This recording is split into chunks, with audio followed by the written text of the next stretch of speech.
Hello viewers, welcome to my channel. ఈరోజు దోసకాయ తయారీ విధానం చూసేద్దాం. ఈ సైజు దోసకాయతో ఆవకాయ తయారీ విధానం చూసేద్దాం. కాయని శుభ్రంగా కడిగి తుడిచి గింజలు లేకుండా చూసి మీడియం సైజు ముక్కలు కోసుకోవాలి.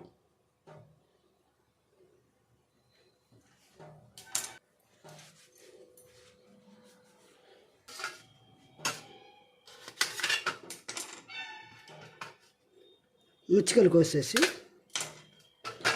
చేదు ఉన్నది లేదు పరిశీలించుకోవాలి. బాగుంది.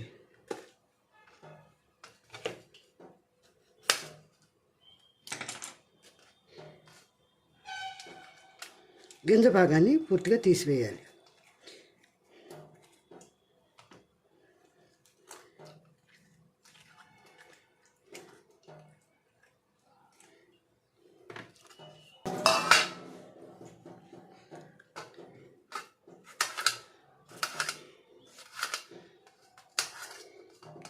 చెక్కుతోనే ముక్కలు కోసుకోవాలి.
ముక్కలకు కొద్దిగా పసుపు,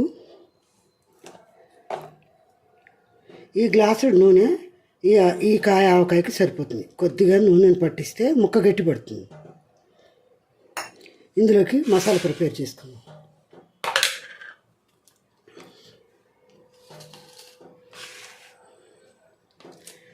ఆవపిండి ఈ స్పూను 6 చెంచాలు వేసుకోవాలి.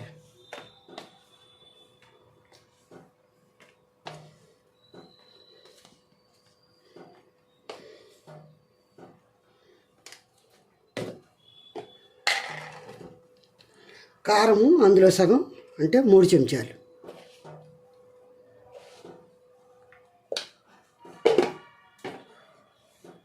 కొద్దిగా ఇంగు వేసుకుందాం.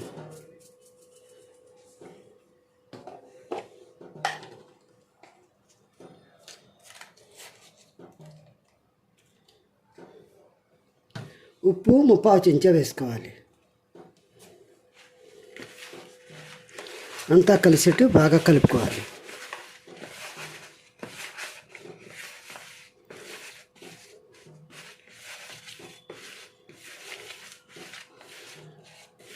ఉప్పు, ఆవపిండి, కారం ఇలా కలిసిన మిశ్రమాన్ని ఈ ముక్కలకు పట్టించాలి. మొదట వీటి మీద ఉప్పు వేసినట్లయితే ఉప్పు పీల్చేసి ముక్క తినడానికి బాగోదు.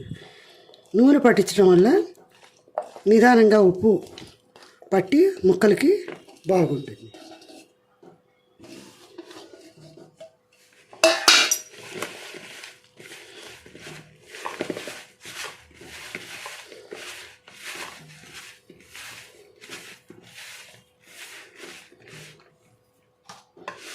ఒక డబ్బాలోకి తీసి పెట్టుకోవాలి.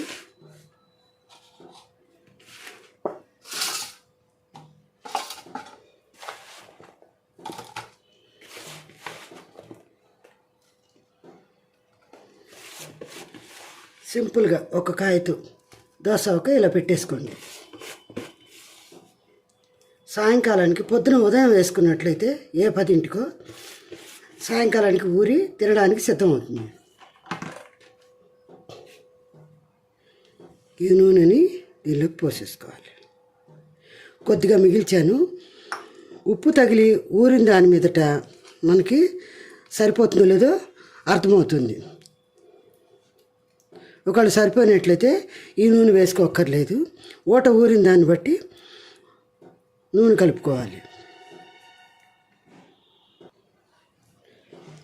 సాయంకాలానికి ఇలా ఊరి నూనె పైకి తేలింది. మనం కొద్దిగా నూనె కలుపుకుంటే నిలవ ఉంటుంది.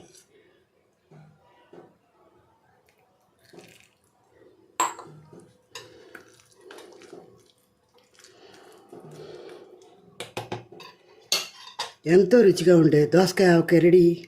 Thanks for watching. మరొక మంచి వీడియోతో మీ ముందుకు వస్తుంది మీ గాయత్రి కోసూరు.